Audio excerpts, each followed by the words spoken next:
information, and it's important that you understand this because it's important later. It was intended that this buffer serve as a means for the president to deny knowledge if leaks divulge the true state of affairs. That is to prevent the collapse of the government. If the president can stand up and say, I didn't know about it, the government can survive. If the president cannot say that, then you have a very, very dangerous situation indeed. The buffer was used in later years for the purpose of effectively isolating succeeding presidents from any knowledge of the alien presence other than what the secret government and the intelligence community wanted them to know. NSC 10-2 established a study panel which met secretly and was made up of the scientific minds of the day and may very well have included some of those names which are on the fraudulent document known as Majestic 12 of the Eisenhower briefing document, which is in reality a contingency plan to lead you right through the Rose Garden.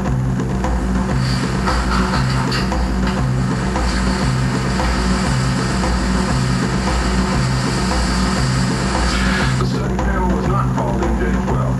In fact, the study panel was never called NJ12. Another NSC memo, NSC 10/5, further outlined the duties of the study panel. These NSC memos and secret executive orders set the stage for the creation of NJ12 only 4 years later.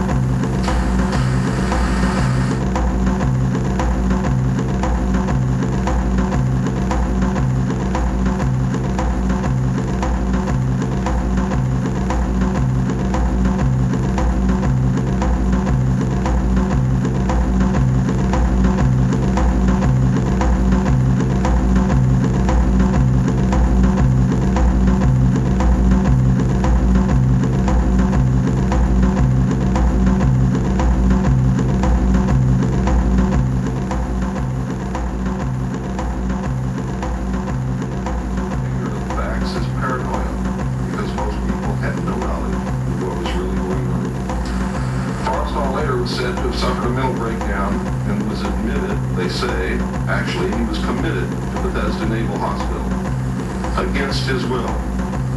In fact, it was feared that Forrestal would begin to talk again and he had to be isolated, discredited, and shut up. Sometime in the early morning of May 22nd, 1949, agents of the CIA tied a sheet around his neck, fastened the other end to a fixture in his room, and threw James Forrestal out the window. The sheet tore, and he plummeted to his death, and he became one of the first victims of the cover-up. The live alien that had been taken from the 1949 Roswell crash was called EB, which is short for extraterrestrial biological entity, and all aliens are not called EB.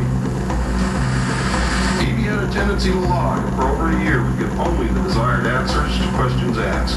Those questions which would have resulted in an undesirable answer went unanswered.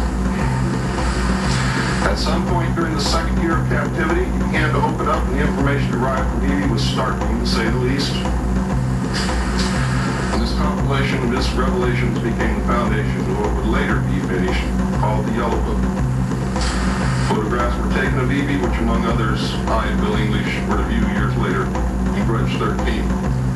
Why do they keep the aliens in a Faraday-shielded environment? Because they have a tendency to disappear right through walls. And if you can prevent the transmission of electromagnetic energy, you can stop them from doing it.